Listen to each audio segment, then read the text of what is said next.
अच्छा जी, reservation confirmation and cancellation. Last वैसे आपको पता है हमने कितने टॉपिक कर लिए रिजर्वेशन के? हमने रिजर्वेशन की टाइप्स देख ली थी, हमने उसके अंदर नॉन गारंटीड गारंटीड देख लिया था, हमने उसके अंदर ये देखा था कि जब ग्रुप रिजर्वेशन होती है तो उन पर किन चीज़ों का ख्याल रखना होता है। फिर हमने उनकी जैसे जो नॉन गारंटीड रिजर्वेशन होती हैं उनके अराइवल से पहले हमने एक कंफर्मेशन करनी होती है, वो सारी चीज़ें हमने कर ली थी। अब यहाँ पे हम क्या कर रहे हैं, रिजर्वेशन कंफर्मेशन और कैंसिलेशन। अब इसमें क्या होता है कि समटाइम्स ऐसा होता है कि ये ज्यादातर जो ये कैंसिलेशन होती है ना वो नॉन गारंटीड रिजर्वेशन में ही होती हैं, लेकिन समटाइम्स ऐसा भी होता है कि आपकी गारंटीड रिजर्वेशन कैंसिलेशन हो जाती है। अब इसके मल्टीपल रीजन होते हैं, जैसे आपकी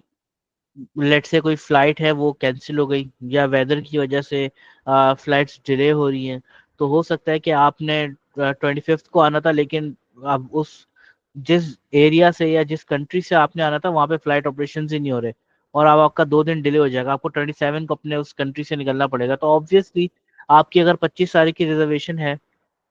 तो आप तो उसको अवेयर ही नहीं कर पाएंगे। तो फिर समटाइम्स ऐसा होता है कि जब ऐसी सिचुएशन होती है तो आप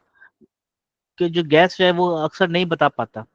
ठीक है, क्योंकि वो हो सकता है एयरपोर्ट पे बिजी हो सकता है वो अपने जो भी डोमेस्टिक वर्क हो उसके साथ बिजी हो, वो आपको इन्फॉर्म ही ना कर पाए। और होगा ये क्या कि आपको 12 बजे गेस्ट को आना था और 2 बज गए 3 बज गए अभी तक गेस्ट आया हुआ ही नहीं है,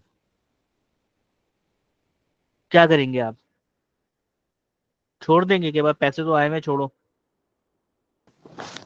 कांटेक्ट करने की कोशिश करेंगे सर उनको। करेंगे कि भाई आपका अराइवल टाइम था, इस सर्टेन टाइम पीरियड में आपने पहुंच जाना था तो आप क्यों नहीं आए।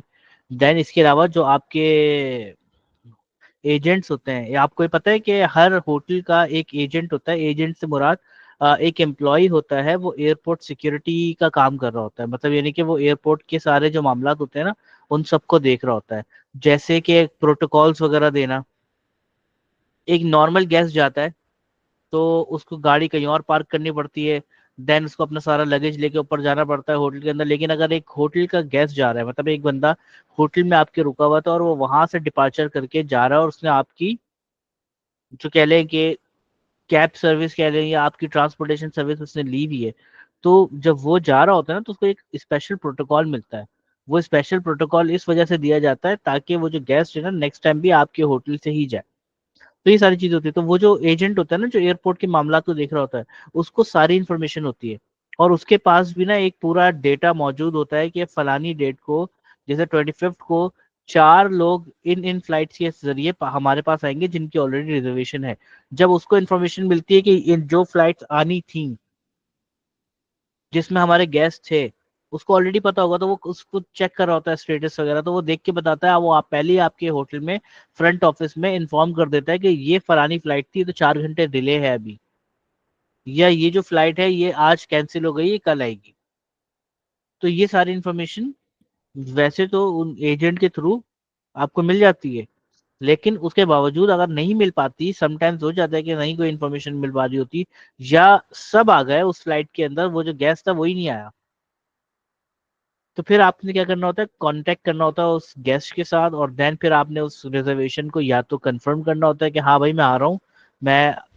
बता मैं फ्लाइट से उतर चुका हूँ, मैं अपने किसी फ्रेंड के पास हूँ, मुझे 4 घंटे लगेंगे 5 घंटे लगेंगे, तो मैं आ जाऊंगा लेकिन रूम मैं आज ही लूंगा आपसे। या हो सकता है वो बोलते भाई मैं आ ही नहीं पाया हूँ, कोई मेरे पास कोई पर्सनल प्रॉब्लम थी एक्स वाई जेड जो भी थी, वो आप इस वजह से मैं नहीं आ पा रहा। तो एंड टाइम के ऊपर भी ऐसे कैंसिलेशन या कंफर्मेशन होती है, तो उस सिचुएशन में आपने क्या करना होता है उसके लिए, आपने एज पर योर रूल्स, लेकिन इसके अंदर अगेन आप याद रखें कि वो वाला आपको टॉपिक याद है जिसके अंदर हमने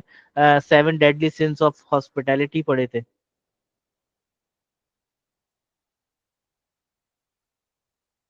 कुछ याद है? तो नहीं गए आप लोग, इतना लंबा मैंने बोल दिया। जिसमें क्लियरिटी और ये सारी चीजें थी। नहीं, जिसके अंदर एपिथी था, जिसके उसमें अंदर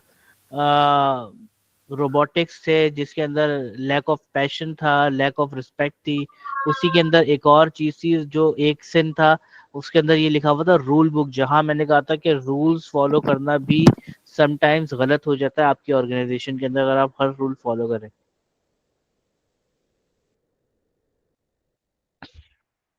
नहीं आता जी यार? सर,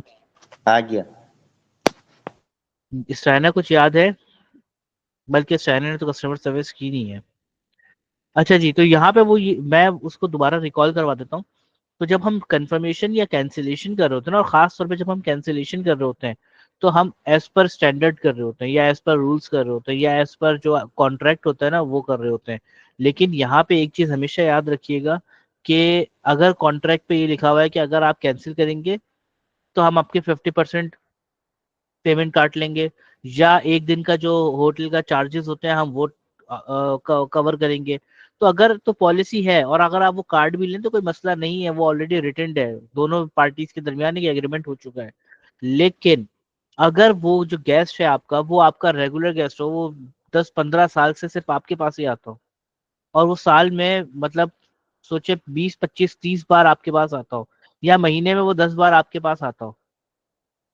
और कभी उसने कोई कैंसिलेशन नहीं करवाई, और ये 10 साल में पहला एक्सपीरियंस हो रहा हो उसने कैंसिल करवा रहा हो, और वो रीजन भी आपको बता रहा हो कि बहुत इंपॉर्टेंट है, क्या करेंगे? सर देखिए, अगर डिडक्ट करना पड़ा तो 50% अगर जैसे हमारी रूल्स की है तो हम 15% कर लेंगे, मैं डिडक्ट टेन करेंगे। परसेंट कर लेंगे। आप सर अब इसके ये ऊपर तो एक सिर्फ बहुत, फ्रंट ऑफिस। देखिए देखिए मैं बता रहा हूँ, इसके ऊपर आप एक बहुत अच्छा केस बना सकते हैं, और वो केस बना के अपने उस फ्रंट ऑफिस मैनेजर को प्रेजेंट कर सकते हैं कि भाई अगर इसकी कैंसिलेशन हो रही है, लेकिन मैं नहीं चाहता कि इसका 1 रुपया भी कटे, इसके जो रिफंड है वो 100% पूरा का पूरा इसको वापस मिलना चाहिए, या हम इस रिफंड को, हम इसको ये कह लेते हैं कि जो आप नेक्स्ट इन फ्यूचर जब भी बुकिंग करवाएंगे तो ये उसका हम एडवांस समझ के अपने पास रख लेते हैं।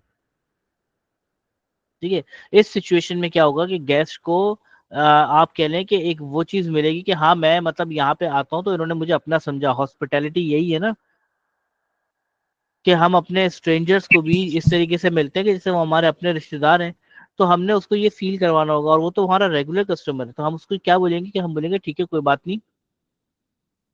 आप जो है वो आप कैंसिल करवा लें, हम आपकी पेमेंट डिडक्ट नहीं कर रहे क्योंकि आप हमारा रेगुलर कस्टमर हैं। लाइफ में कभी वो किसी और होटल में नहीं जाएगा, हमेशा आपके पास ही आएगा। लेकिन अगर आप उसको बोले नहीं सर ठीक है आप कैंसिल करवा लें, 50% हमारी पॉलिसी है, वो हम आपसे काट लेंगे,